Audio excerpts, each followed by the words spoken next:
Tips for hunting turkey on public land. That's right, folks. In this video, I'm going to load you up with tips for hunting turkey on public land.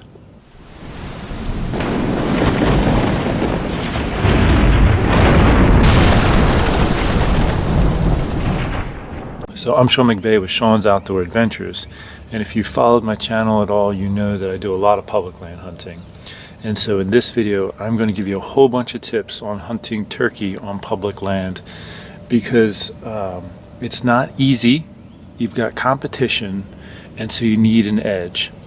I'm going to talk about some equipment I think you should use, and then I'm going to talk about some tactics. In addition, I have another YouTube channel called the Map Reading Challenge. On that channel, I'm going to air a video and link it to this one, and then I'm going to talk about how to use topography to your advantage when hunting turkeys. So make sure you watch for that. Also, I know you probably hear people ask you all the time to like, subscribe, and share their videos, but I want to just pause and ask you to hear me, that I really try hard to provide information for people, and I need your help. I'd like to grow my channel, but I can't do that unless you subscribe to my channel, click the bell icon, comment on the videos, like the videos, share the videos. If YouTube sees that the video is drawing people to the platform, they're going to reward it by promoting it. So please help me do that. So here's some important information. And first and foremost, I'm going to talk about equipment. If you watch my videos, you know I try to be very unbiased. I try to not be a salesman for companies. I'm not sponsored by anybody, but I think you need some certain types of equipment. So the first and most important thing I really recommend is some good decoys. Now, unfortunately, decoys can be a little bit expensive. I'm a guy who's always got a tight budget. I've got 4 little kids. So I've bought my decoys in stages. I bought a hen decoy about 2 or 3 years ago. I got a half off sale, and it was $70 at half price. It's a nice decoy, but just today, this is my first hunt with this Jake decoy. This is by Flextone. I got it for $49 off of Amazon. I was so pumped up, and I actually like some of the features on it better than this other decoy I have that cost even more. The thing that I really like is the stake for putting in the ground stays attached to the decoy. I can't tell you how many times I've fumbled with this other stake on the hen decoy, and even when I had, cheaper decoys, I've lost the stake. It's fallen out of the bag and stuff. So I was super excited when I saw this, and I actually really like this decoy. So I'll put a link for these types of things in the description section of this video if you want to get yourself any of these products. And I do have an Amazon affiliate program now, so Amazon does give me a little kickback. That's a way you can support my channel. But I honestly really like this particular decoy. I also want to point out a way that I have it set up here. I'm along a logging road, and because the turkeys like to come out and strut on things like logging roads, I wanted this Jake decoy to really pop and stand out. I wanted a tom to really see that beard of that Jake and want to come in and compete. So I put a little stick in the ground, and in order to make sure that the Jake was facing perpendicular to the logging road, so if a turkey came from either side, it's going to see that little beard, and then that competition mindset's going to set in. Another thing, since these can pivot, if there's a little breeze, it can still move the decoy a little bit, but it's going to come back and rest against that stick. That's just a little setup technique I'm sharing with you in case you want to use that in your setup. Now, I'm hunting with a bow, and so having a ground blind is helpful because I'm also trying to film myself. So there's a lot of extra movement. So if you're new at hunting, or if you're trying it with a bow, I do suggest trying a ground blind. Now, the way I have my ground blind set up is I have 2 windows partially closed toward the front of the blind here, so that when a turkey's coming by, I can use that to draw my bow back when it goes behind that blind spot, because you want to try to do it when they're not going to be able to see you. Honestly though, I am currently in the process of saving my money because I want to get one of those new Primos ground blinds where you can see through all the windows but you can't see in the ground blind. I think they call it like a 360. Those things are awesome and I can't wait to get one of them. Like I said, I'm saving up right now. Now, I don't like to put face paint on, but you really need to. I mean, look how bright my face is. So I'm using, this is a face net by Allen Company, their shocker gear. And so I'm putting it on there. One thing I would recommend is practice, especially if you're hunting with a bow for turkey. Put something like this on, draw back, and practice at your target. I even been training. I got shocker gloves by Allen Company. I really like. I mean, the Allen Company sent me these because they send me stuff periodically. In fact, I'm going to be doing a giveaway real soon when I hit 60,000 subscribers, and I'm going to be giving away the shocker pack. I've actually been using it because I'm using the ground blind, and I want to put my rangefinder, my license, and my knife, and stuff like that in a small bag since I got to carry this big, huge ground blind. So I've been using this by the Allen Company. Like I said, they sent me a couple things. I'm going to give one of these away, as well as a really cool shotgun case that they have. So make sure you tune into my channel to get in on winning that. But anyway, they sent me these gloves, and I've been practicing with my bow with the face net and the gloves on and getting used to shooting with that. Because, look at how much more my face is covered up with this on than like this. So turkeys have amazing eyesight. So if you're not going to use something like this, you want to paint your face up real good. Here's another tip. Like if you're going to be using a ground blind, I actually recommend getting one of the, like a pad or something for kneeling on. And if the ground's wet, you don't want to be distracted by your knees being all wet, kneeling down to take a shot with a bow. If you're hunting with a gun, you might be on your knees to get up to the window, or you might be in a chair. But I have a stool and a little pad that I carry. I actually fold up the stool and put it in the ground blind case when I'm packing that up, and I just strap my little pad to the outside, and it's easy to carry that way. Alright, now this is an important thing. I want to talk a little bit about calling. If you're going to be calling turkey, it's so important to not overdo it.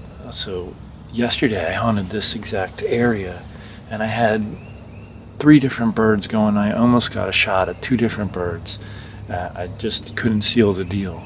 So I came back today and set up slightly different. I had a turkey gobbling like crazy right here on this logging road, and I was down the hill over there. So I left it alone to come back today, and then I had another hunter come in below me about 150 yards away, and he had a slate call, and for literally an hour he called on the slate, doot doot doot, doot doot doot, doot doot doot, doot doot doot, every few seconds for an hour. And so listen to the woods right now. When you're in the woods, listen. What are the animals naturally doing? The hens do not constantly call like that. And you want to sound as natural as possible. If you can get good with a mouth call, I would encourage you to use a mouth call. It's easier to add little things that add to the realism. My buddy Jace Farmer from Jace Outdoors is a really good turkey caller. He's given me a lot of tips, which has helped me become a better caller with the mouth call. Right now I'm using a zinc call. I got this off of Amazon. I do a lot of my shopping on Amazon because my wife subscribes to that Prime thing, so we get free shipping. But picture someone with a slate call. They're going doot doot doot doot doot doot doot, things like that. And then with a mouth call, it's just easier, I think, to really spice it up a little bit.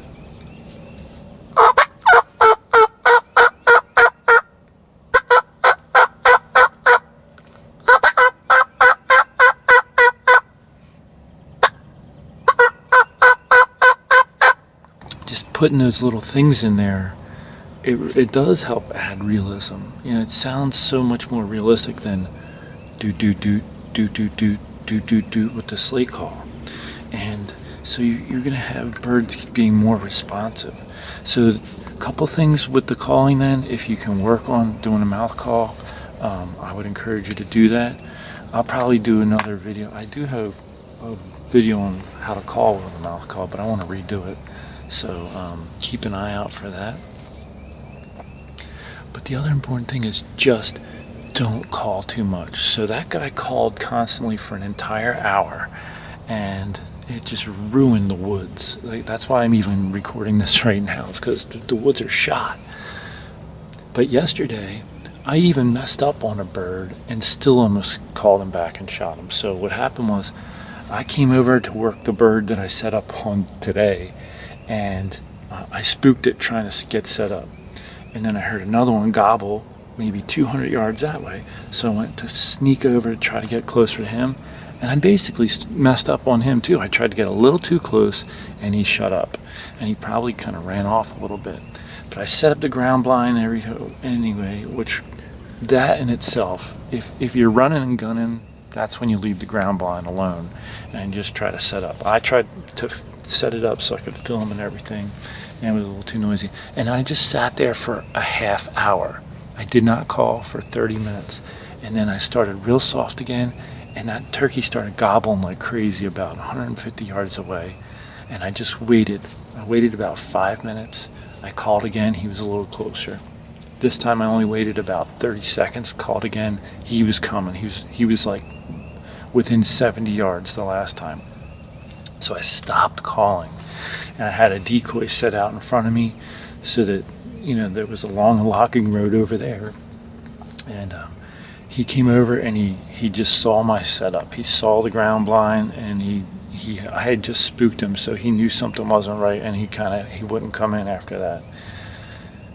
But the point is, if you play your cards right, you have a chance of bringing that bird back in. Now, in relation to calling and public land, because these birds get so much pressure, a lot of them get call shy. You actually have to hunt them like deer. I'm going to give tips on how to use topography in hunting them like deer in that other video I referred to. And that's what I've been doing in some of the setups I've been using on this public land. But sometimes you have to set up where you know or you think they're going to go, and then just wait for them to get there. I had a spot in Pennsylvania before I moved to Iowa that the bird would roost in the same area all the time, and then he would go down this valley like every morning and holler on the whole way, because he had a spot he would go to and hang out with the other turkeys every morning. And so what I started to do, I originally started where he comes off the roost, but then I realized he's always going there, so I would just go and set up on him where he was headed and try to cut him, wait till he got there. So sometimes you just have to sit patiently, hunt him like deer. Another big tip is stay off your cell phone. If the birds are hot and heavy and it's exciting, don't try to tell your buddies then. Wait till the hunt is over, because they could end up seeing you. Another tip I have is when you're walking in the dark, I leave my flashlight off if it's possible, or when I'm getting close to the area, and I look up in the trees. Sometimes you can see the turkeys roosted in the trees. And I've actually had situations where I was walking on a logging road, and I'm like, oh man, I was going to set up here, and they're roosted here. So I kept going for another 50, 60 yards and set up there waiting for daylight. I didn't want to set up right underneath of them, because then they can see your movement a little too much. So anyway, when you're walking in, look up in the trees and see if you can see the turkeys roosting, and then get a little bit out away from them and then set up.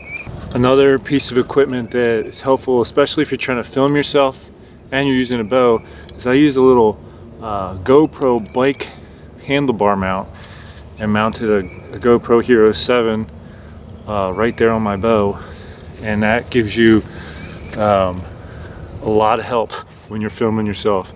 You just hit record and then shoot your bow. Alright, now here's going to be the last tip for this video. If you're hunting with a bow, you're going to kind of set up, and you're not using a ground blind, you're going to set up differently than if you're hunting with a gun. So if you're hunting with a gun, you want to just sit down on the ground. You want your knees up, lean against a tree so you can put your arms up and get a good aim on a turkey if it's coming in.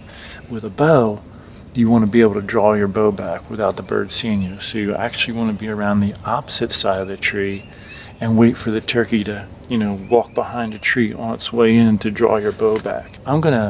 After I turn this camera off for this video, I'm gonna record that call-in video right now while I'm here, and I'll post that as well. And also, make sure you watch for the link for the topo reading video that I'm gonna put on my other channel. Please like, subscribe, and share it to all of them. I really need your help to grow the channels. I would appreciate that. And if you want to use any of the links in the description section to get equipment, again, that helps as well. Thank you so much for tuning in. Until next time, take care and God bless.